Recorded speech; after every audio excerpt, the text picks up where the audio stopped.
Good afternoon, everyone, and welcome to today's online training, How Performance Management Initiatives Impact Government. My name is Emily Jarvis, and here at GovLoop, I'm our Senior Online and Events Editor. And today I have the added pleasure of also being your moderator, so thanks so much for joining me. And a special thank you to our partners at Cornerstone for helping us put on this training. So let's dive into it, right? Proper performance management has the power to transform government organizations by aligning individual and team goals with the overall mission and agency objectives. And get this, more than 60% of employees said after these initiatives were implemented, they found a more productive and engaged workforce. So how is your organization planning to comply with performance mandates and development standards? Well, the good news is that today we have two wonderful experts who will share how government agencies can implement continuous performance development for continuous improvements. But before we get to the good stuff, I do have a few housekeeping items to go over. If you're on Twitter, please share what you learn using the hashtag GLTrain. The person who tweets the most using that hashtag will receive a GovLoop t-shirt. On the console, we have some great resources available for you to download, including the State of Human Capital Management in Government report, and of course the slide deck. It's right there on the right-hand side of your console, so make sure you're checking those out. We hope you don't have any technical difficulties, but if you do, send us a message to that Ask a Question box, and my colleague Maddie will make sure to get all of your questions answered. It's in that same portal where you can ask our experts questions today. Please take a moment to fill out the feedback survey. We appreciate your feedback, and we're always looking for ways to improve. Finally, we are recording this training, and we'll email you a link to the on-demand version tomorrow, so make sure you are checking that out. Now let me introduce you to our speakers. First up, we have Steve Doborowski, who is the Senior Principal at Cornerstone. Steve has served for 11 years of federal government in the competitive service with 7 years in HR and HRIT leadership roles, ensuring effective talent management processes at a bureau level, at the department level, and at a shared service center where he delivered solutions for multiple agencies. He is a proven business-savvy leader with a track record of providing high-quality, innovative services and solutions. Joining Steve, we have Tom Tonkin, who is the Senior Principal at Cornerstone. Tom is a performance-driven, high-energy, and customer-focused executive with more than 20 years of leadership experience spanning organizational and leadership development coupled with hands-on technical success. He excels at devising and implementing strategic learning and development programs for customers such to maximize their return on enablement investment, all while maintaining awareness of current developments in the field of training and enablement that provide value back to the customers. Thank you both for being with us today. We are going to appreciate your expertise and so much more. And with that, I am going to stop talking and we're going to get to that good content. So Steve, the floor is yours. Thank you very much, Emily. I appreciate the kind introduction, and welcome everyone to today's webinar where we're going to talk about performance management and how that might be refined for the government and how it might improve the overall government services. Cornerstone, I come to work at Cornerstone, a talent management company that is focused in on these key areas such as performance management and development cultures. And today, Tom and I are going to talk quite a bit about that. And we have some interesting challenges that are going to be faced when agencies are considering deploying the initiatives in the government. However, we're going to try to present realistic and reality-based approaches to actually implementing these structures. So I want to not spend a lot of time doing the introduction. We're going to talk about this concept of continuous performance management in the public sector, why it can work, some challenges, and how to overcome them. Before we begin, however, it is a beautiful day if you're calling in from DC. It is a beautiful day here in DC. And Tom, I know you're calling in from Colorado. I'm sure it is sunny there, being one of the sunniest cities in the country. So I want to thank you all for attending. Your time is valuable, and we're here to learn some things today. So let's dive into it. You heard a little bit about my background. My background, aside from the federal government, is rooted in a high school teacher. I'm a high school teacher first and foremost at my core. And then I also came to work in the federal government. I worked at the Department of Treasury Shared Service Center, where we provided a lot of services to a number of agencies. But then I also was head of leadership, learning, and succession planning at the Internal Revenue Service, which always makes me the most popular person in the room. I don't have any tax advice, so please let's not even go there.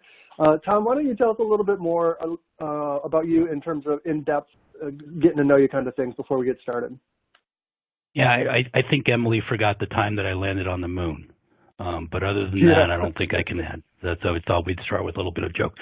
I think it's important that the folks in the audience understand this. So Stephen and I rarely get an opportunity to present because we're part of an organization called Thought Leadership and Advisory Service here at Cornerstone. And what we do is, it's actually a pretty cool job, is get an opportunity to keep track of trends and write about them, blog about them, speak to you about them, and give you sort of the cutting edge so you can at least start looking at what might the future hold, and as well as some best practices that may be found out there.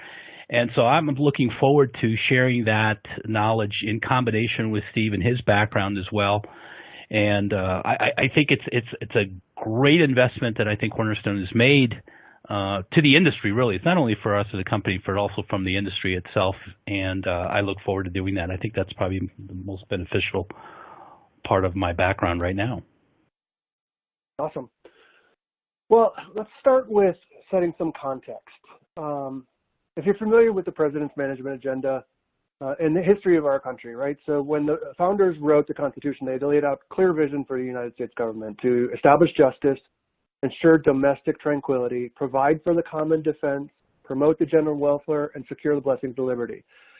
All of these things remain a critical aspect of what the government does today. However, most of the public still believes that the government serves critical roles. However, according to a recent Pew Research Center survey, the public trust in the federal government continues to decline, which is almost at historical lows. And so one of the things that we want to talk to you about is, how did we get here and how do we get out of here? You know, despite all the good intention, the federal government has become overly bureaucratic and complex in ways that have prevented agencies from meeting the needs and the services of the 21st century. So much so that in the President's Management Agenda, we have a CAP goal, which is Cross-Agency Priority Goal. I think it's CAP Goal 3, which is developing a workforce for the 21st century. And today we're going to talk about that. We're going to rip it apart. We're going to talk about it, and we're going to, see some ways to get through this. How do we get to where we are? So we have some major challenges that the government has faced with, right? We have regulations after regulations. We have this, we're burdened with the number of regulations that we have to comply with. We have structural issues. Our mission, our alignment, and those types of things are segregated into different types of silos that may hurt cross-agency collaboration. We have a hard time making decisions. It's not always clear who actually makes the decisions and what the process is to follow them. We need strong leadership and culture. In today's government, we have a very severe absence of top leaders in our government. So how are we maintaining consistency across those capabilities? And finally, I would say the other thing that we aren't really good quite yet at, or as best as we can be in the government, is dealing with the capabilities and the competencies that we need to bring in the new workforce that's ready for the actual jobs of the future. Because today's society and today's workforce is changing at a rapid pace. So I have in front of you a study that was done by a government executive where he talked about how we are going to strengthen the federal workforce. And there were three things that were really relevant to what we're going to be talking about today. We always talk about running the government more like a private sector. And with my background, it's interesting that I picked this one to be the first one, or maybe not so interesting. It's pretty obvious. I get to see the pros and cons of both worlds, right? I've had the federal experience, the government experience, and now I work in a private sector, and I work with a number of different organizations, both public sector and private sector. And the one thing that is not necessarily true in the public sector is the public sector doesn't treat its workers as its biggest asset. And I think that's a big differentiator between a private and a public. So some of the solutions that we talk about are going to be doing more of that. And you'll hear Tom and I talk about that today. We really have to take steps to make it an attractive place to work for younger employees, that multi-generational workforce. I'm sure A lot of you have HR or L&D backgrounds, and I'm sure you've heard the studies about how many different generations are in the workforce. Some say 4, some say 5, and it's likely becoming more 5 than 4. And then also the jobs that we actually do are actually changing on a day-to-day basis.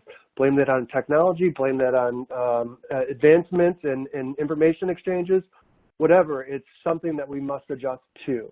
So I want to start by framing the equation like so. I'm going to take the CAP goal number 3 from the President's Management Agenda and read it to you.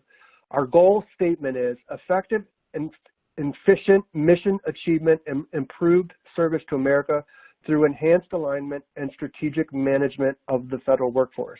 Really what we're trying to do is to achieve a state where federal agencies and managers can hire the best employees, remove the worst employees, engage employees at all levels of the organization, and the government must put a framework in place that drives and encourages the strategic human capital. To that end, Tom, why don't we talk about some of the recommendations or the issues that we see that are coming down the pike, and how are we going to answer to these 5 challenges? You want to intro it for us? Look, one thing I want to add to this is, as we talk about the complexities, especially in the federal government, they're very akin to what I would consider also the challenges in things like nonprofit, because there are, when you look at the private sector, there's sort of this top line, bottom line mentality and everything. But when you look at things like nonprofit or government or other entities such as that, you tend to start getting to a more abstract goal, like just the one like you just read. And I think one of the challenges that you see right out of the gate is there are some specific challenges that come from the boundary set of legislation, but there's also sort of the cult of personality, like the thing that is actually embedded into what it is that we do, especially in the federal government, which is this idea of serving the American people. And can we draw direct lines to my day-to-day work as, say, a business analyst or whatever it may be within the government to something that is arguably rather abstract?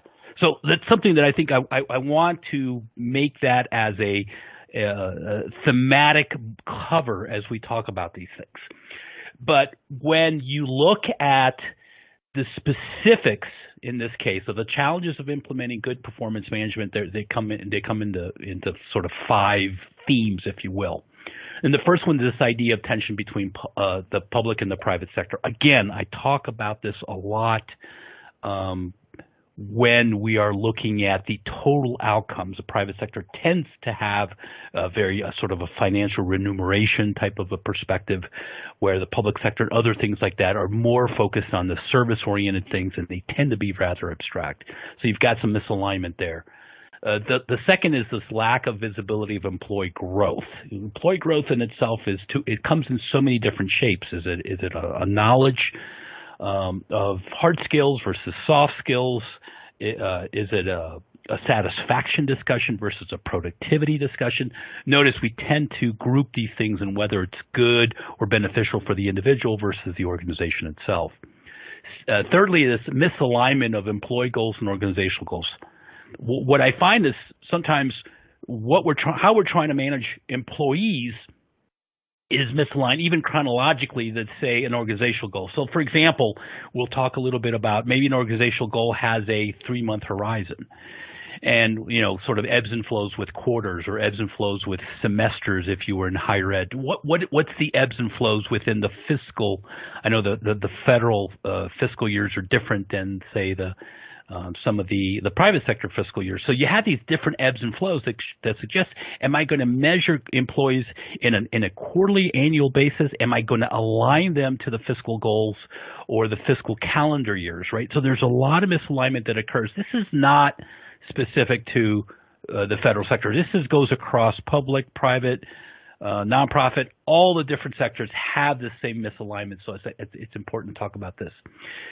Fourthly, we're going to talk about the misalignment between compensation and performance management. I think one of the reasons that we like this idea of performance management is to shed light on how we actually compensate people. And I'm going to sort of call it out by everybody saying that often we look at performance management too direct our compensation efforts because we get an opportunity to sort of shirk off the responsibility, the accountability of understanding our employees and compensation accordingly, right? So if I'm able to get a checklist and say, oh, here's the things you've done, you add up to a 3 according to this bell curve, and so therefore you get an average compensation package or raise or whatever it may be, it tends to remove that visibility one step further. It actually, this is very aligned to the issues in number 2 with the lack of visibility of employee growth.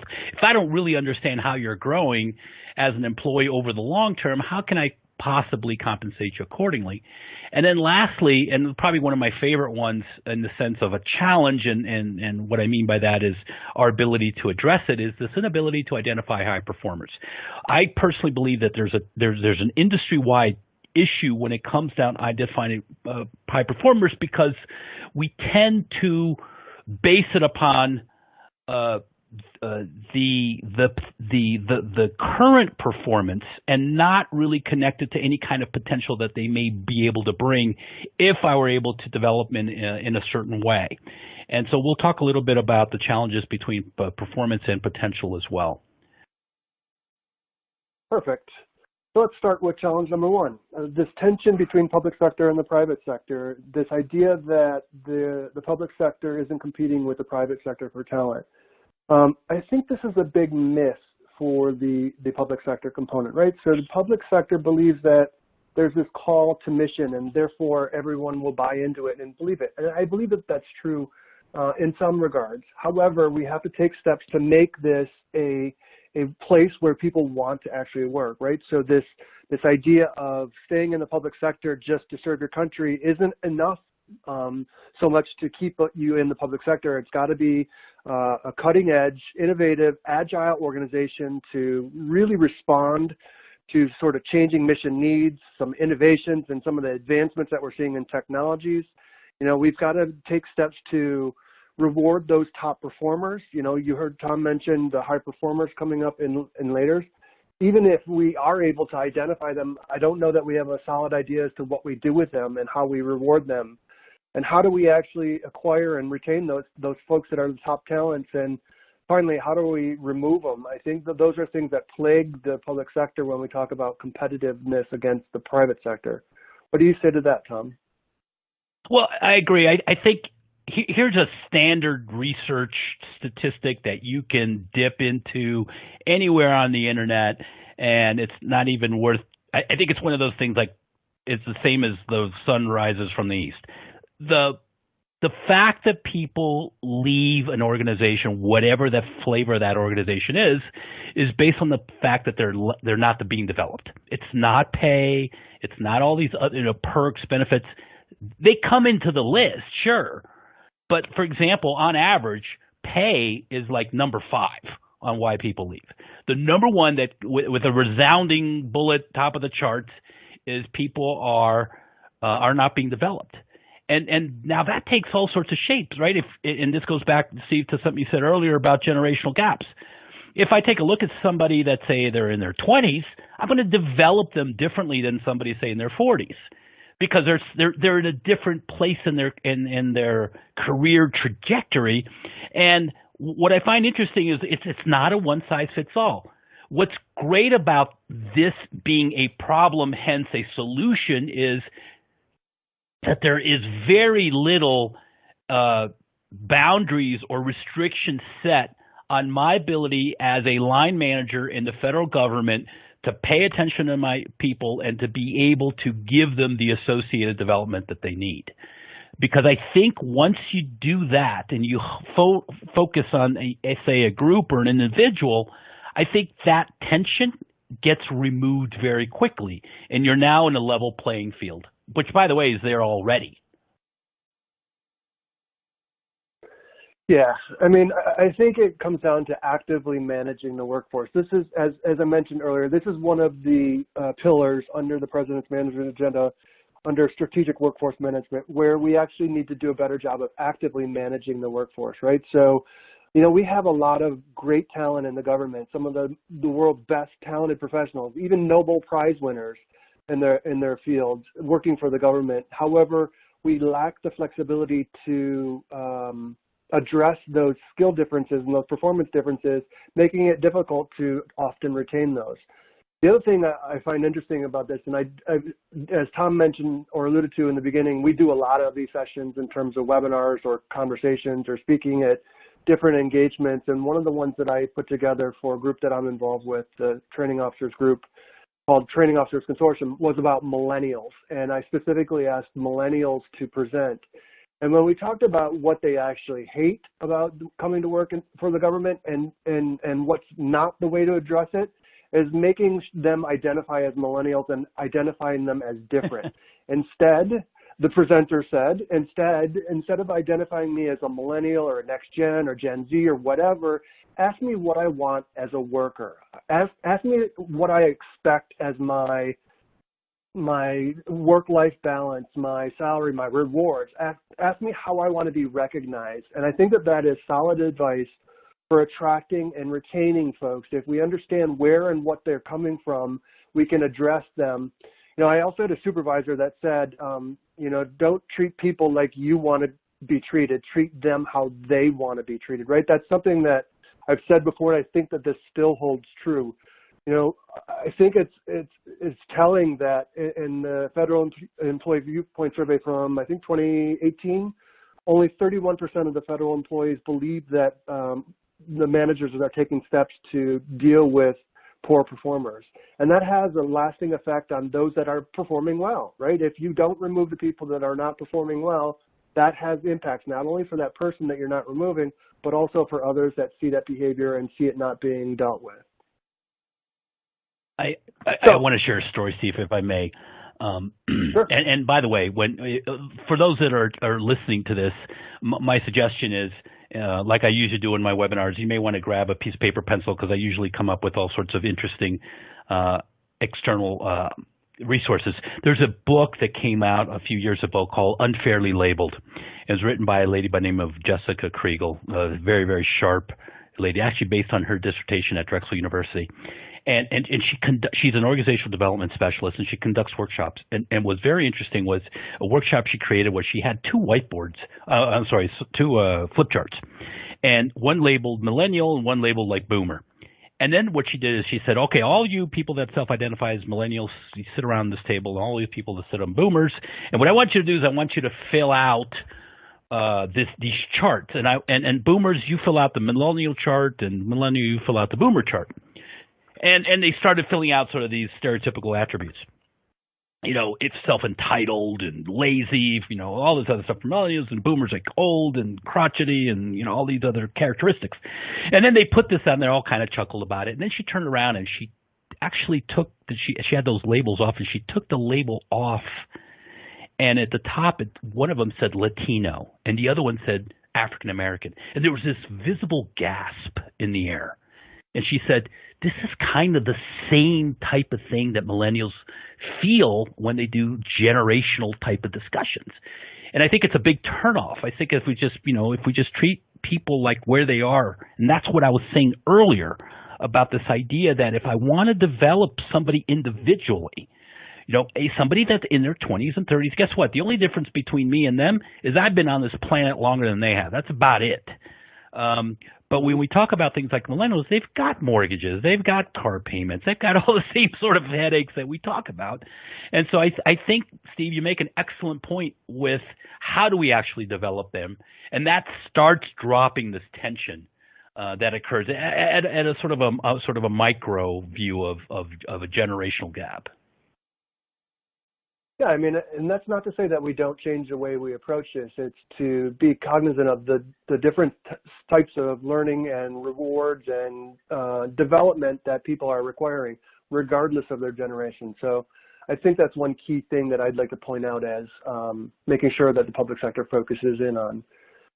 So let's keep going on into the lack of, or challenge number 2, the lack of visibility of employee growth, right? So I think, Tom, you started touching on this in terms of performance, and, you know, in the public sector, we have, you know, 3 peak periods of performance management.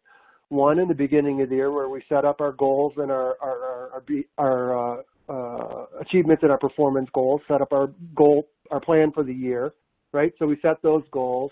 Middle of the year, around, you know, April, May timeframe, we're going through mid-year review where we have to sit down with our boss, maybe write down some of our accomplishments and talk to them about it. And if you're more advanced in terms of your performance management, and this is a sad statement, if you're more advanced, you actually tweak those goals. Oftentimes we don't tweak them and we just leave them.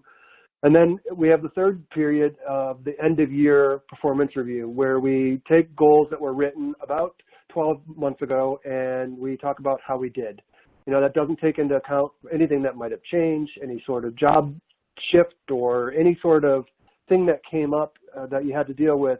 It doesn't actually allow for any of that. So Tom, why don't you talk a little bit about the challenges and maybe how we solve some of these issues, and what does it mean for modern day performance management, and what should we be considering in the public sector? Yeah, so I want to knock these out here on the slide, you know, each one, right? The first idea of most conversations are rearview mirror approach, right? What I mean by that is we usually talk about what happened. A really, really good way to think about goals and managing goals is think of them from what's called lagging and leading indicators. Lagging indicators is something that has happened that I measure, and apparently I've done something to achieve this indicator. And I'm going to be very transparent and simple in this discussion. My metaphor is going to be losing weight. So a lagging indicator would be me getting up in the morning, standing in the bathroom scale and looking at that number and saying, oh my goodness, that's a lagging indicator. So that means whatever the hundreds of pizzas that I've eaten the night before has led me to this number that I'm standing on the scale. And so what happens is, think of that as performance management. If I were somebody to come up and say, oh my goodness, I can't believe you're overweight. Oh my, you really need to stop doing that. Well, that's kind of useless at that point, right? It's not really something that's going to be helpful. What would be really helpful are the leading indicators that get me to that. What are some of the leading indicators? Well, certainly it's calories in, calories out. It's certainly amount of time exercising and the kind of food that I eat. And I can measure those things. Those are leading indicators that will lead me to the point that when I stand on that scale, that number is going to drop, which gives me a better lagging indicator. When doing performance management, think of those as more leading indicators, what I would call future-looking or windshield approach versus rearview mirror approach. I know we're going to touch on this a little bit later. Second, this idea of this discussion between career mobility and talent mobility. Unfortunately, those terms get used interchangeably, and they're not. They're both mobility, which suggests some movement. Career mobility is the movement that benefits me as an individual. The ability for me to move from one job, one career, one position to another. Talent mobility is the optimization of the talent as it pertains to the organization. Meaning, if I were to move a talent somewhere in the organization, it optimizes the output of the organization itself. So think of it as a Venn diagram, right? Two circles, right? Two circles that are touching. And maybe they overlap, maybe they don't. I mean, optimal, which is rare, is to have those two circles be the same circle. Everything that I want to do in my career actually benefits my organization. And though I don't foresee getting to that nirvana, I would suggest that looking at that to say, what is it that you like to do? What is it that you want to do? And for those that follow us in webinars and things like that, I'll be talking about this idea of developing your passion. I don't want to get into a lot, but look for future webinars around that. And then lastly, this disconnect between the development and performance. Sometimes we like sometimes we like performance appraisals and management to be more of it ends up being more compliance. Like, nobody wants to be on the dreaded list of missing a performance appraisal. Like, Steve, you're a manager of 3 people and you still haven't done this and it's past the deadline. And so, Steve, you run and you go, oh my goodness, I better get this done. And I get those check marks and I run through it so I don't get off this list. That compliance moves more to a process orientation of the organization and removes itself from the development of the person itself. This is an opportunity for you to have that windshield discussion. That's the opportunity for you to connect what that person wants versus what the organization wants from that person. So, for example, Steve mentioned this idea of goals in January and say, April or May or June, you're having that mid-year review and the ability to tweak it. Is the thing we did in January a windshield view? The thing we did in January actually floating your boat when it comes down to career mobility, and is it optimized for career talent, for organizational talent mobility at that point? These are the opportunities you have to move that. And if the answer is no, it's not, then that's when you connect it to development. That's when you sit there and go, well, what is it that you need? You need to read a book. Do you need a book? Do you need to go to class? Do you need to do something online? Have I not given you the opportunity to connect to that? Things along those lines. And so when you do these three things, is what we're suggesting, is you will increase the visibility of employee growth. I think it's interesting that we put this in this context, and I really like the rear view mirror approach versus the windshield approach, because I think we do a lot of the rear view mirror approach in the public sector. I think one of the things that also gets mistreated is the attitude of performance management, that we're got to sit down. It's almost like an adversarial relationship between employees and managers, yes, where I've got to sit down and I've got to have this tough conversation. I think we do ourselves injustice, both as managers and leaders and employees, if we aren't looking for those coaching moments and how can we actually move forward into this in terms of moving and doing something differently, right? And that means more frequent conversations, focusing in on stuff that's coming down the road, forward-looking types of things, and making sure that we have the agility to change those goals and priorities as they change in our organizations. Because to think that they're going to be the same when you set them at the beginning of the performance year to the end of the performance year, either you aren't addressing reality or you're just really setting crappy goals. And you're just setting these very vague things that you could drive a truck through, and that causes problems in the overall performance management process as well. So I want to take a pause here, and this is maybe make sure people are still paying attention and still got their ears open. I want to do a little poll here, and the question is really simple. It's a little bit complicated in terms of the answer because there's a tweak in it. And the question is, are you implementing any initiatives that will change the way your organization handles performance management? And there's a couple things. Yes, we're implementing a new performance management process, or yes, we are implementing a new performance management technology tool, but we're keeping the same process. Maybe we're considering doing that now, or no, we're not changing the way we handle performance management in our organization. So if you make a selection and then hit submit, I'll give you a moment to respond. Maybe people click back to the actual dashboard, make your selection, and then hit submit, and then we'll see. I find this interesting because I think there's a lot of different changes going on, and we had a lot of people register for this webinar, and I was quite surprised because performance management in public sector is really getting some high attention because we're being forced to do more with less. We are introducing new technologies. All these different things are coming to bear in terms of how we're changing our performance management processes, either the tools or the processes or both. And I'll give you just 1 second, and I'm going to go ahead and click onto the next one, and we'll see the actual results. So about a third of you said we are implementing a new performance management process. Wow, that is fascinating. But almost as much of you said that no, we are not changing the way we handle performance management. I guess it would be interesting to hear some of the reasons why we are not changing our performance management process. Maybe it's because some of the obstacles that we talked about. Not an agile organization, not able to deal with the bureaucracy or the burdens of those regulatory requirements. A number of different reasons could be affecting this, but I'm surprised to see a third of you are, and congratulations, good for you. And I hope if there's anything that we could do, please reach out to us. Tom and I would be happy to talk further with you on that. So let's continue on delving into this performance management process, Tom.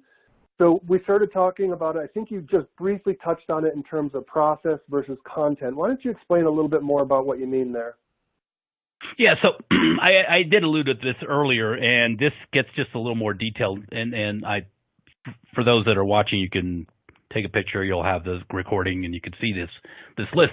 The challenge that is faced not only in the federal government but everywhere else about performance management is there's a mismatch between the process of performance management. By the way, performance management sometimes, for the most part, gets reduced to the event. Like I've now have to talk to my people and the drudgery of that because I've got to stop what I'm doing and do it.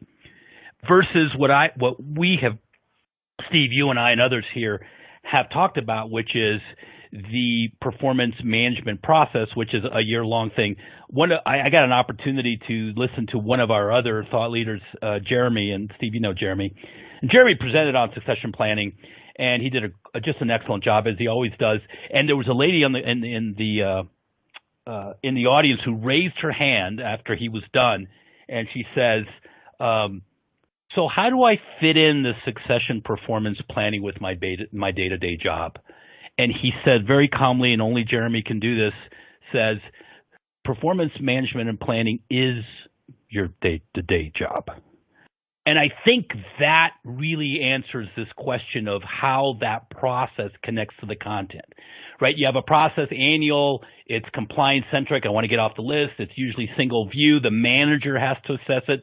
I've been in situations where in an organization, an individual actually works for other people outside of the hierarchical, the hierarchy itself, and then comes back for performance appraisal, and the manager maybe speaks to him once a month, and now has to take the last 12 months and assess on what they do. The content in this case, the challenge here is, are the measures in sync with what gets done on a day-to-day basis? If I have an annual goal and I'm working to that, does my performance appraisal talk about those annual goals? Usually the answer is yes. But do they talk about quarterly goals? Do they talk about monthly or weekly goals that are actually associated with the cadence that the organization actually reports to? This is where I think there was a huge mismatch, right? Because we try to take a microcosm of the entire year for that day in November or December that says, I'm now going to evaluate you. And usually most of these processes are connected to compensation, which is almost unfair. And so the question becomes, what's the content cadence that you have in reporting the organizational wins, and then connecting it back to the process and how often you talk? That's where the whole feedback loop and talking to people more often comes into play. Right. And I think it makes it a much more effective and comprehensive approach. So let's continue further with the misaligned employee goals with organizational goals. And this really strikes me as being a real opportunity here. You know, every organization has their organizational goals, strategic goals, even down into the human capital. This idea of waterfalling our goals down into the individual organization really does not happen very well. So, Tom, tell us a little bit about the two different things here, and we'll talk about whether this is true for government or public sector. So, overall, I think, especially in the private sector, this is a huge flagrant problem in the private sector. Let me be very clear here. So, every quarter, especially in a publicly traded company, what happens is every quarter, the CEO or leadership gets on a call and talks about what happened in the quarter. Did you make your number? Did you say what did you achieve what you said you did three months ago? And what do you plan for the next month? And people actually buy and trade stock. It's financially, based upon those kinds of reporting. And then I can tell you internally, those reports actually get run on a week-to-week basis so they can adjust, make sure that they can meet the street's expectation. You got shareholders that are looking for this thing. But who do you think actually makes all that stuff happen? It's the people, which have an annual review. So you have this huge gap. I always tell people, imagine, if you will, if we ran a company like we did our people with an annual review, let's say the publicly traded company never talked to anybody except once a year. It was the CEO and basically says, let me tell you about the last 12 months. Oh my goodness. Yeah, we lost $2 billion. I don't know exactly how that happened. We'll have to look at it. I'm not necessarily sure how we're going to deal with it the next 12 months, but tune in 12 months to my next call and I'll let you know what happened. That's kind of what we do with our people today. I mean, it sounds ridiculous when you say it out loud, but that's kind of what we do. And so there's this huge misalignment as to, am I managing my people to the cadence of the organization such that we can say, what gaps do we need to close from a skill or from an output or from a results or an outcome perspective? And so I think that's where you start seeing a lot of sort of these review processes changing their cadence from, yes, I have an annual review. You always have sort of, again, the 10K and the 10Q, which are the equivalents of the performance appraisal for an organization once a year. But you do have intermittent quarterly reviews at an organization. So I always say, well, maybe this is something that employee performance should snap to the cadence of those organizations. And Steve, maybe you can talk a little bit about what might that cadence look like in a federal government.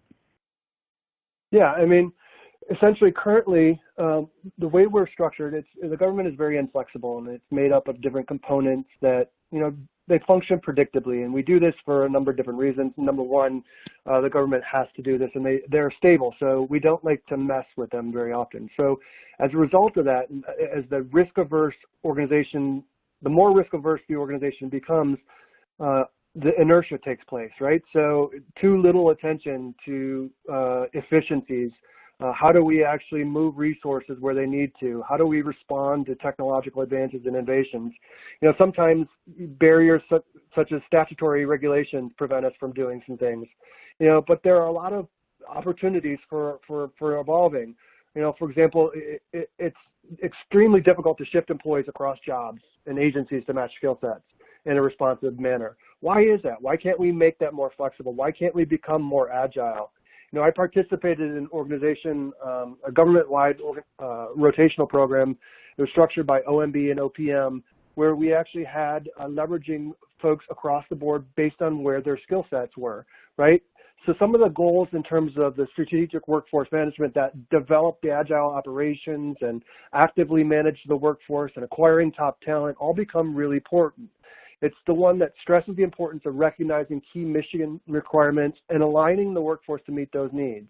And however, this requires opportunities to, more effectively and more efficiently use the people that we have, deploy such things as reskilling and redeployment efforts, and making sure that we're matching those employees to the important and meaningful work that they're capable of doing and that they should be focused in on. Essentially, what we're trying to do is bring them more along the lines of strategic workforce management that's actively managing the workforce in an agile and operational way. So that misalignment sort of goes away when we're actually dealing with them on a more strategic organizational level as opposed to individual, and there's this singular effort component, right?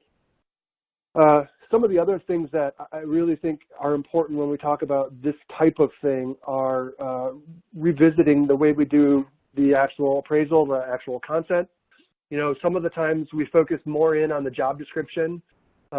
We don't necessarily focus in on how they did. We associate with them how they did against other people, right? And it's only one thing that we look at, and it's usually, back to that statement I made earlier, it's an adversarial approach, right? So someone's going to win, someone's going to lose in this conversation. We're not focused in on the windshield look, right? We want to make sure that when we're talking with our folks that we have some sort of strategy background, right? So there's some sort of continuous leadership component or learning component that we're trying to instill upon our workforce, and we're doing it based on a number of different factors. It's where we're trying to accomplish in the organization, what we're trying to accomplish, and it really is going in for how can I help you be successful and be more successful, as opposed to I'm going to penalize you for not doing something. So it's a major shift. It requires some heavy lifting, but I think in the end, I think it solves a major problem with current performance management strategies today. I know we're getting a little shy on time, but I want to leave some time for you to set up the rest of the conversation, because Adobe actually did some of the things that we talked about in terms of doing away with performance management. Why don't you tell us a little, why don't we make this story time with Dr. Tom Tonkin? Yeah. So I often love this story, because anytime you bring a company name like Adobe or, Microsoft or some of these larger companies, people kind of roll their eyes and go, of course, because they're a big company. And, well, I'll just start with the premise to say, we're all put our pants on one leg at a time. And I think this is the key as well. So Donna Morris, who is the CHRO at Adobe, this was way back in 2011, 2012. She was talking to CEO at the time. So I'm going to give you that backstory. She was talking to CEO. She said, this performance appraisal stuff isn't working. We need to do something good. But it was just a lot of talk, right? Yeah, and nothing ever really got done. They went back to the drudgery and the punitive and the stuff that Steve was mentioning about performance appraisals just being a hassle. And then lo and behold, she gets on a plane and she has to fly out to Bangalore, India, and to meet up with that team. And it so happens that they booked her on a flight that flies right into that next morning into Bangalore. And lo and behold, she has a press conference with the local newspaper, and they have a technology section. Bangalore is very big on technology, and they sit her up there. She didn't get a chance to, freshen up or anything like that. She's still a little dazed on getting off the plane, and they're kind of peppering questions on what's Adobe's, HR strategy and all this other stuff. So finally, she's just tired, and she blurts out, and the other thing we're going to do is we're just going to do away with performance appraisals. Hush over the crowd. Everybody writes that down.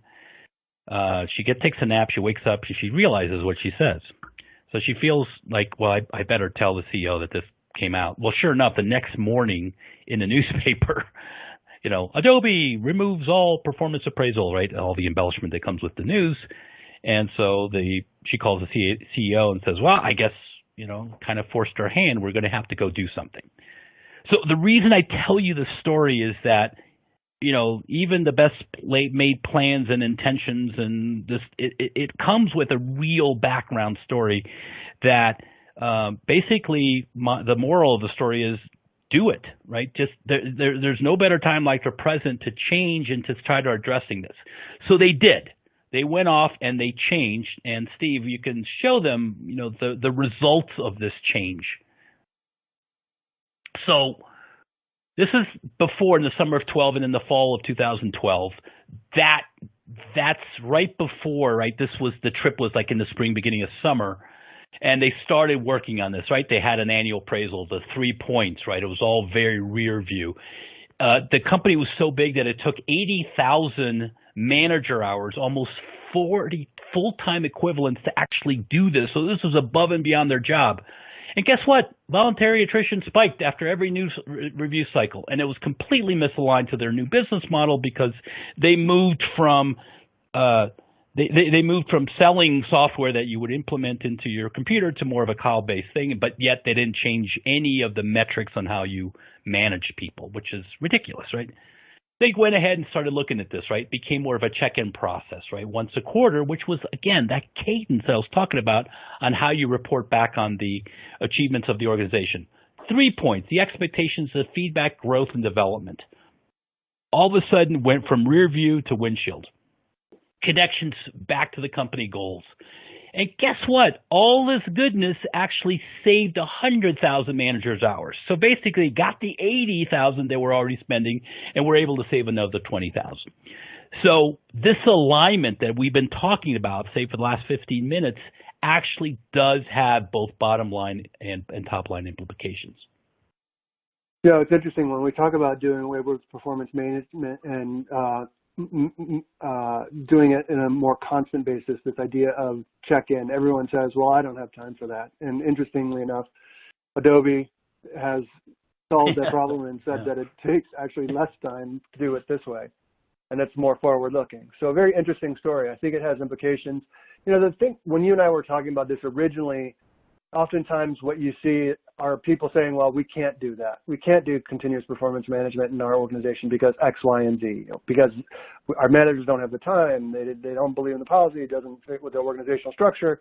I think the lesson after you and I talked about this for me was that instead of telling me what you can't do about these good points about performance management and continuous performance management, tell you what you can do and implement what you can. Maybe it's not do away with all performance management. Maybe it's just looking at the three things, the different types that you actually cover in your check-in. The expectations, give feedback, growth and development are much different. Can you incorporate those into your talk with your managers? Can you build that into your manager training and how to have effective conversations with your employees?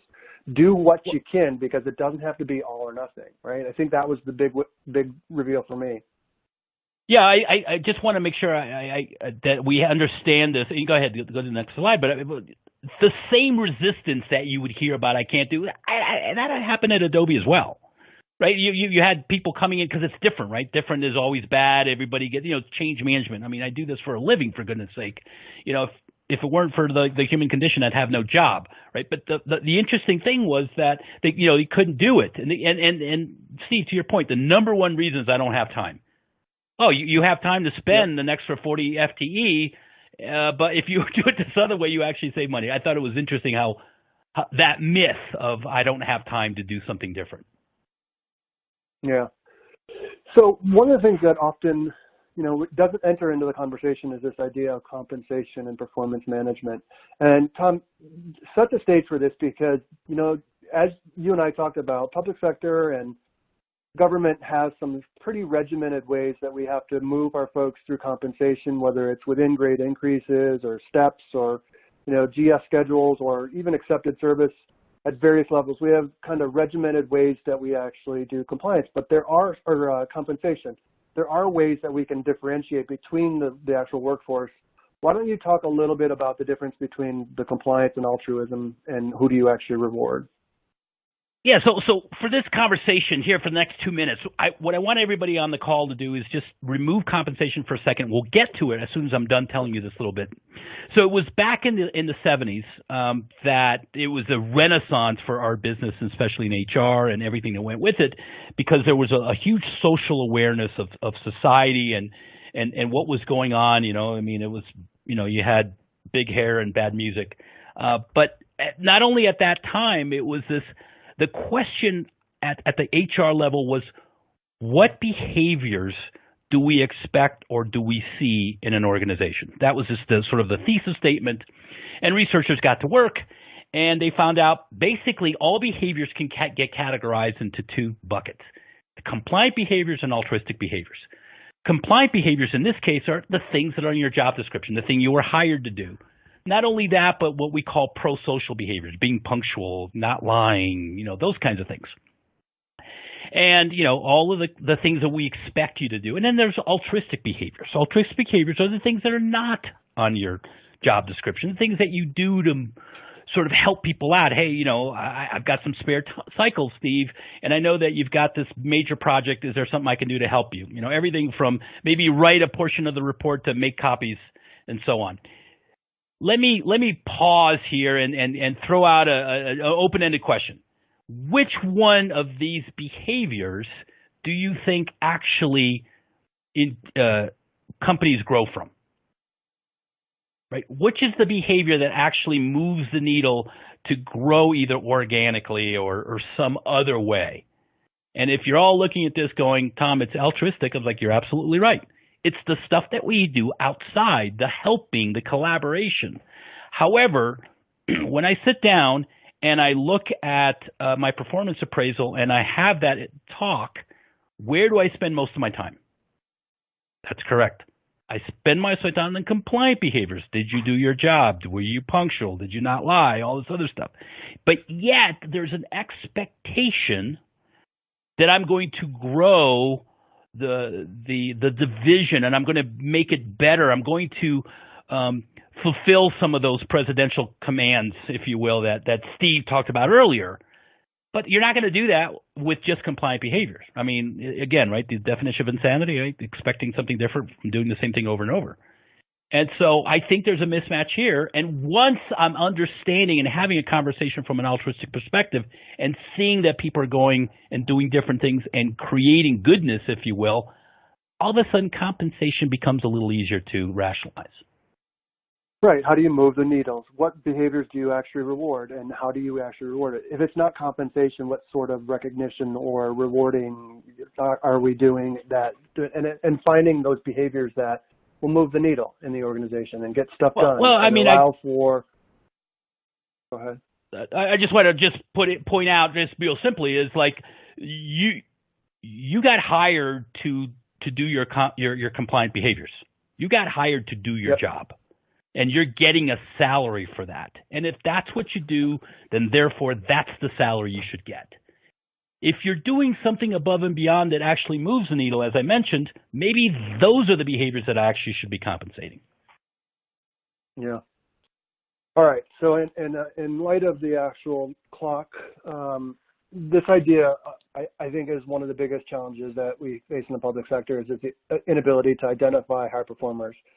And it's probably related to the one where you just talked about, right? So what are we actually considering high performers? It's not the folks that just come in and do their job description and are compliant with some of the things that they are expected to do. You know, we have a complicating thing in the government where, you know, we are prohibited from pre-selecting, and that idea of pre-selecting might be, hey, you're a high performer, so we're going to put you in new jobs and new challenges. Well, it's got to be a competitive process, and so then how are we actually addressing that? So I think one of the biggest ones in terms of this challenge is the definition of a high performer.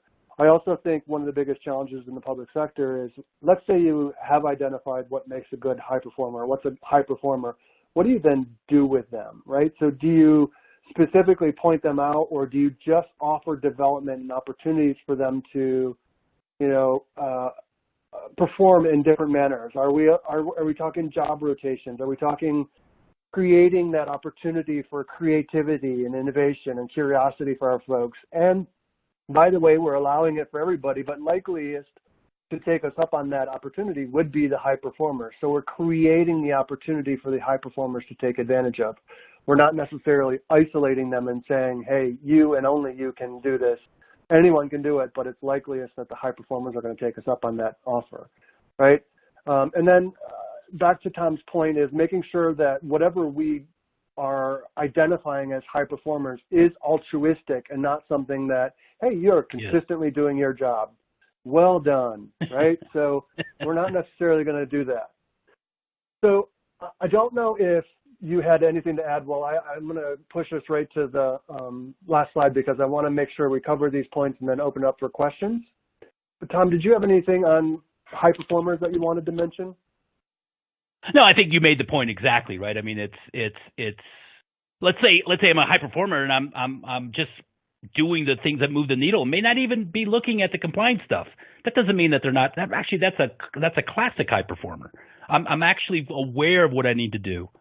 And don't penalize them because, hey, guess what? This thing that's on my list that really doesn't matter if I ever do it, I'm not doing it. That's not a penalty, right? That's just strong leadership and awareness. Exactly. So I guess one of the things that was important for me as we wrap this up is whatever component or innovation you are considering, I think you need to consider the culture. And one of the things that I really like was from a professor from Harvard, a guy by the name of Gary Pisano. He wrote in The Hard Truth About Innovative Cultures, there are 5 characteristics, right? So I think this is really true, right? So create the environment that, you know, we have a tolerance for failure, but we don't tolerate incompetence. I think that is a very bold statement for government, right? Be willing to experiment, but be highly disciplined about it. Also difficult for public sector. Create psychological safety, but be brutally candid. That means when something is not as it should, or something goes awry, making sure that we have the environment that we're feeling safe and trusted enough to actually talk about it. Foster collaboration, but demand individual accountability. I think that's a great point in terms of building innovation, creativity, and curiosity. Be flat, but provide strong leadership. This one was interesting to me is we don't want to create the administrative hurdles that we actually have in order to just have the leadership characteristics, making sure that we're keeping as flat as possible so we don't have the administrative hurdles that we need to go through to get approval to do different things, right? But making sure that that leadership that we do have in place is good, strong characteristics of leadership and good, good role models from which to follow. So I know we're coming up at the top of the hour. I do want to open it back up to Emily to maybe close us out, and if there's any question or two that we could take. Yeah, let's do a couple quick questions in here, and we'll do these in rapid fire format. So, Steve, this first question is going to come to you, and it says, how do you fix a broken system that's ingrained, right? So maybe the upper management, they've given you the language that you're encouraging performance support, but the actual supervisors are ignoring it, or they're too busy, too disorganized. So you want to bring this in, but you're just not seeing the support. How do you address that? I think you got to tell your story, right? I think you have to make it real for them.